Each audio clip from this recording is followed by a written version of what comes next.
प्रिय विद्यार्थियों, पूर्व व्याख्यानों में हमने स्नातकोत्तर उत्तरार्ध संस्कृत के चतुर्थ प्रश्न पत्र में व्याकरण भाग में निर्धारित स्त्री प्रत्यय प्रकरण के अंतर्गत विभिन्न सूत्रों का अध्ययन किया था।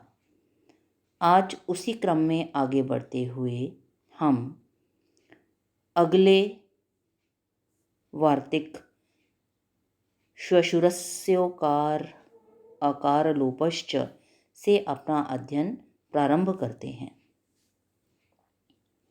देखिए, वार्तिक है आपका श्वशुरस्योकार आकार लोपश्च।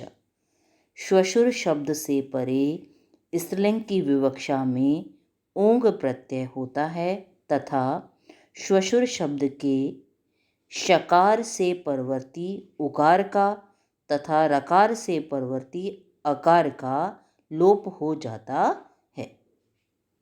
उदाहरण देखिए, श्वश्रु, श्वशुर प्लस ऊंग प्रत्यय, सूत्र यही है। श्वशुरस्योकार आकार लोपश्च वार्तिक से श्वशुर शब्द से परे स्त्रीलिंग की विवक्षा में ऊंग प्रत्यय प्राप्त हुआ। एक काम हो गया इस वार्तिक से। दूसरा क्या करना है? उकार और अकार का लोप। तो अगली पंक्ति में करिए। श्वशुर में शु में विद्यमान उकार का और रकार के परवर्ती अकार का लोप करिए। तो श्व श हलंत रह गया, र भी हलंत रह गया, प्लस उंग प्रत्यय। वापस वार्तिक दिया आपने श्वशुरस्य उकार आकार लोपश्च। वार्तिक से ही श्वशुर शब्द के शकार से परवर्ती उकार का तथा रकार से परवर्ती अकार का भी लोप हो जाएगा। तो क्या बन गया आपका? श्वश्र प्लस ऊंग में से ग का लोप कर दीजिए, ऊ रह गया। सामने दे दीजिए अनुबंध लोप, या फिर हलंत्यम सूत्र से अंतिम गकार की संज्ञा होगी और तस्य लोपा सूत्र से उसका लोप हो जाएगा। मिला दीजिए, बन गया आपका श्वश्रु। अगली पंक्ति में विसर्ग को लगा दीजिए। श्वश्रु स्त्रीलिंग प्रथमा एकवचन में यह रूप सिद्ध होता है। तो इस वार्तिक ने 3 काम किए। एक तो च जो अंत में आ रहा है वो कह रहा है कि पूर्व में जो प्रत्यय किया था वही करिए आप। तो उंग प्रत्यय किया था हमने तो पंगोष्ठ सूत्र से, तो उंग प्रत्यय कर दिया हमने यहाँ पर इस वार्तिक से। दूसरा ये क्या कहता है कि श्वशुर के उकार का लोप, और तीसरा रकार के परवर्ती अकार का भी लोप हो जाएगा। तो 3 काम हमने यहाँ कर दिए। हमारा पद बना है श्वश्रु स्त्रीलिंग प्रथमा एकवचन में यह रूप आपने सिद्ध किया। अगला वार्तिक है आपका उरुत्तर पदार्थ औपम्य। तो औपम्य यानी उपमा का भाव गम्यमान होने पर उरु उत्तर पदार्थ, उरु उत्तर पद वाले प्रातिपदिक से परे वही प्रत्यय होता है, यानी ऊंग प्रत्यय होता है। उरु उत्तर पदार्थ औपम्य सूत्र क्या कह रहा है आपका? उपमा का अर्थ गम्यमान होने पर, उपमा का भाव गम्यमान होने पर उरु उत्तर पद में विद्यमान है जिसके ऐसे प्रातिपदिक से परे स्त्रीलिंग की विवक्षा में आप ऊंग प्रत्यय कीजिए।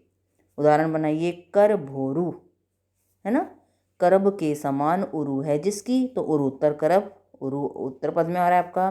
कर भोरु प्लस ऊंग प्रत्यय किया। सामने सूत्र दे दीजिए।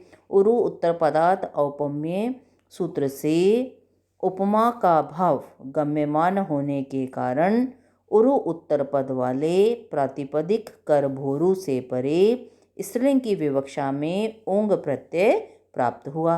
ऊंग में से ऊ शेष रखिए, सामने अनुबंध लोप, या फिर हलंत्यम सूत्र से अंतिम गकार की संज्ञा और तस्य लोप से उसका आपने लोप कर दिया। कर भोरु के अंत में ऊ है, सामने भी ऊ है। अक सवर्ण दीर्घ से सवर्ण दीर्घ का आदेश कर दीजिए, तो बन गया आपका कर भोरु, बड़ा ऊ हो गया दोनों को मिलाकर। अगली पंक्ति में विसर्ग और लगा दीजिए, कर भोरु, और उसके सामने लिख दीजिए स्त्रीलिंग प्रथमा एकवचन में यह पद सिद्ध होता है। स्पष्ट है? अब अगला सूत्र है आपका संहित शफ लक्षण वामादेह च। च यानी वही प्रत्यय होता है आपका, तो ऊंग प्रत्यय है। अब किन किन से परे? तो संहित शफ लक्षण और वाम। आदेह आदि में, यदि प्रातिपदिक के आदि में संहित शफ लक्षण और वाम शब्द आ रहा हो और उत्तर पद में वही चल रहा है आपका उरु शब्द हो, तो उससे परे भी स्त्रीलिंग की विवक्षा में ऊंग प्रत्यय होता है। प्रातिपदिक के आदि में सहित शफ लक्षण अथवा वाम शब्द होने पर तथा उत्तर पद में उरु शब्द होने पर स्त्रीलिंग की विवक्षा में ऊंग प्रत्यय होता है। उदाहरण देखिए आप, चारों का है आपका सहितोरु, सहित उरु। सहित आदि में हो गया आपका, पूर्व में हो गया, पूर्व पद हो गया, और उत्तर पद हो गया उरु। तो देखिए सहितोरु प्लस ऊंग प्रत्यय कर दिया, सामने यही सूत्र दिया, संहित शफ लक्षण वामादेश च। सूत्र से प्रातिपदिक के आदि में संहित तथा उत्तर पद में उरु शब्द होने के कारण उससे परे स्त्रीलिंग की विवक्षा में ऊंग प्रत्यय प्राप्त हुआ। अगली पंक्ति में ऊंग में से ऊ बचा दीजिए आप केवल, सामने अनुबंध लोप या फिर हलंत्यम सूत्र से अंतिम गकार की संज्ञा और तस्य लोप से आपने उसका लोप कर दिया, तो ऊ बच गया। अब अकह सवर्ण दीर्घ से ऊ के बाद में ऊ होने के कारण दीर्घ एकादेश कर दीजिए, तो बन गया आपका सहितोरु। अगली पंक्ति में विसर्ग और लगा दीजिए सहितोरुहु, और उसके आगे लिख दीजिए स्त्रीलिंग प्रथमा एकवचन में यह पद सिद्ध होता है। बिल्कुल ऐसा कैसा बनेगा आपका शफोरुहु, शफ आदि में हो गया आपका और उरु उत्तर पद हो गया आपका, तो उससे परे ऊंग प्रत्यय किया, ऊंग में से ऊ शेष रहा आपका, गा का लोप कर दिया और अकह सवर्ण दीर्घ से सवर्ण दीर्घ एकादेश कर देंगे, तो बन जाएगा आपका शफोरुहु। ऐसे ही बनेगा लक्षणोरुहु, तो लक्षण और उरु दो हैं आपके इसमें, तो लक्षणोरु से ऊंग प्रत्यय किया, सामने यही सूत्र लिखकर आप लिख देंगे कि प्रातिपदिक के आदि में लक्षण और उत्तर पद में उरु शब्द होने के कारण उससे परे स्त्रीलिंग की विवक्षा में ऊंग प्रत्यय प्राप्त हुआ। ऊंग में से ऊ शेष रहा, अनुबंध लोप किया आपने, अकह सवर्ण दीर्घ से सवर्ण दीर्घ एकादेश कर देंगे, तो बन जाएगा आपका लक्षणोरु, विसर्ग लगा देंगे, स्त्रीलिंग प्रथमा एकवचन। ऐसे बनेगा वामोरुहु, वाम और उरु दो शब्द हैं इसमें, तो वैसे लिखेंगे वामोरु प्लस ऊंग प्रत्यय किया आपने, सामने सूत्र देंगे यही आपका सहित शफ लक्षण वामादेश च। सूत्र से प्रातिपदिक के आदि में वाम शब्द और उत्तर पद में उरु शब्द होने के कारण उससे परे स्त्रीलिंग की विवक्षा में ऊंग प्रत्यय प्राप्त हुआ। ऊंग में से ऊ शेष रहा, सामने अनुबंध लोप, अब अकह सवर्ण दीर्घ से सवर्ण दीर्घ का आदेश कर देंगे, तो बन जाएगा आपका वामोरु, और अगली पंक्ति में विसर्ग लगाकर स्त्रीलिंग प्रथमा एकवचन में यह रूप सिद्ध होता है। स्पष्ट है। अब अगला सूत्र है हमारा, ये महत्वपूर्ण है आपका, शारंग रवाध्ययों गीन। शारंग रवादि गण में पठित और अय प्रत्यांत, अय है ना आपका, शारंग रवात अयः गीन, शारंग रवादि गण में पठित शब्दों से परे और अय प्रत्यांत जातिवाचक प्रातिपदिक से परे स्त्रीलिंग की विवक्षा में गीन प्रत्यय होता है। उदाहरण बताइए, शारंग रवि, ये शारंग रवादि गण का हो गया, वैदी भी हो गया आपका, और ब्राह्मण हो गया आपका अय प्रत्यांत। तो बनाइए आप शारंग रव प्लस गीन प्रत्यय, शारंग रवाध्ययों गीन सूत्र से शारंग रव आदि गण में पठित शारंग रव शब्द से परे या प्रातिपदिक से परे स्त्रीलिंग की विवक्षा में गीन प्रत्यय प्राप्त हुआ। गीन में से ई बड़ा बच गया, सामने लशक व तदितीय सूत्र से प्रत्यय के आदि में स्थित गकार की संज्ञा, हलंत्यम सूत्र से अंतिम नकार की संज्ञा और तस्य लोप से आपने दोनों का ही लोप कर दिया, या फिर अनुबंध लोप भी आप यहाँ लिख सकते हैं।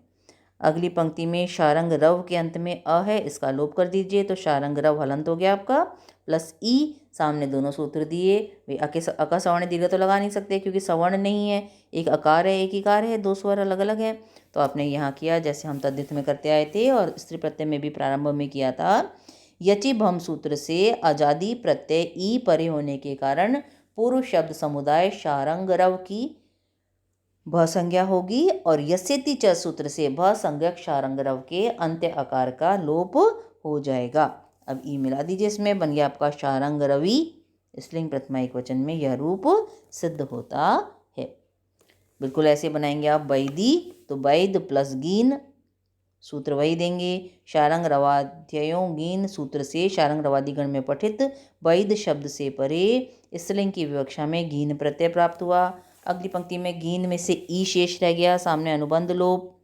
अगली पंक्ति में वैद के अंत्याकार का लोप कर दीजिए तो वैद हलंत हो गया प्लस ई, सामने सूत्र दे दिया आपने यचिभम और यस्यति च सूत्र से।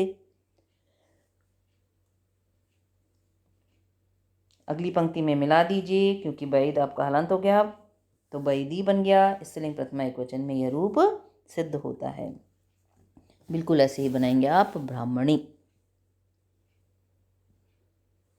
ब्राह्मण प्लस गीन प्रत्यय किया, सूत्र वही है शारंग रवाध्ययो गीन सूत्र से अय प्रत्यांत जातिवाचक प्रातिपदिक ब्राह्मण से परे स्त्रीलिंग की विवक्षा में गीन प्रत्यय प्राप्त हुआ।